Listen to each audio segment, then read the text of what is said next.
Okay, so here I have a example of the part that we're going to be installing. I already took it out of the package. Right here you can see the terminal that's going to be pressed into the fuse block itself. I already crimped it onto the wire. Normally it just comes with this terminal, but I went ahead and did it already. And they come in I believe three different sizes for different gauge wires. This one I believe is the smallest because I got a pretty small wire coming out of it. I think it's about 18 gauge or so. And just to show an example of how it works, you see these little teeth that they have right here.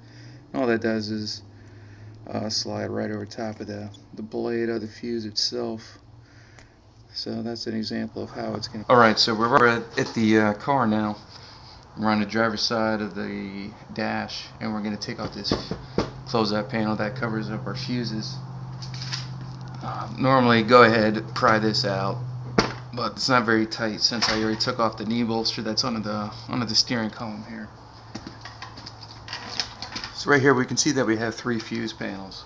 Not exactly sure which ones have a constant power, which ones have or switched on by the ignition switch. So the way I go about finding that out is just use a little test light.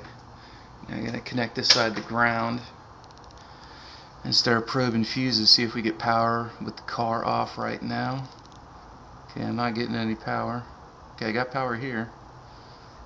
Alright, and this fuse block also has power. This one does not. So let's turn on the ignition real quick. Let's see what we get here. See if our light comes on. Yep. So our light is coming on now. So you can see that.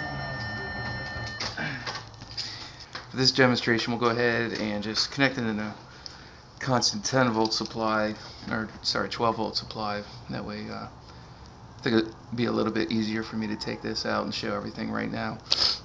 What we're going to need to do to take out this fuse panel is there's a little retaining tab on the bottom, and you just flip that down and you can push the gauges back. Alright, once we have this out, go ahead and take off this back panel right here.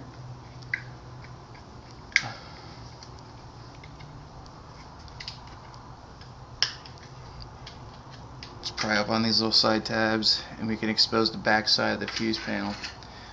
And not sure if you can see this in here too well, but right now we're not able to put additional wires into there. There's a little pink plastic bar running down the middle of this that disallows you from putting those new fuse terminals inside of there.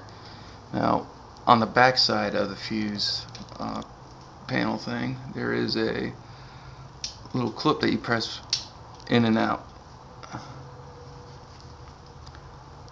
So you slide it back, it moves that bar in such a manner that you can press the new terminal through the back side of it. Alright, so back to the fuse panel. Looking at this, I'm going to go ahead and say, for example, I want to put my fuse in this top empty space right here. And right now I got my little terminal. So what I want to do is slide that pink bar backwards out of the way. Right now it's clipped in. Let's go ahead, flick it backwards so we can insert the terminal. So now when we're pressing in, we should feel and hear a click to know that it's in place. Alright, just got the click. Give it a small little tug and it's not backing out. It should be good to go. Now that pink bar, go ahead, slide it back down to lock all those terminals back into place. They're not backing out.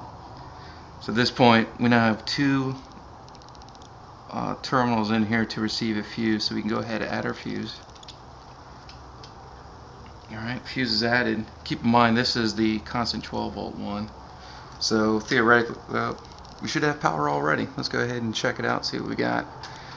I'm going to put my test light on ground. This is the wire that I just put in, and I want to go to my new electronics component. Say with the test light.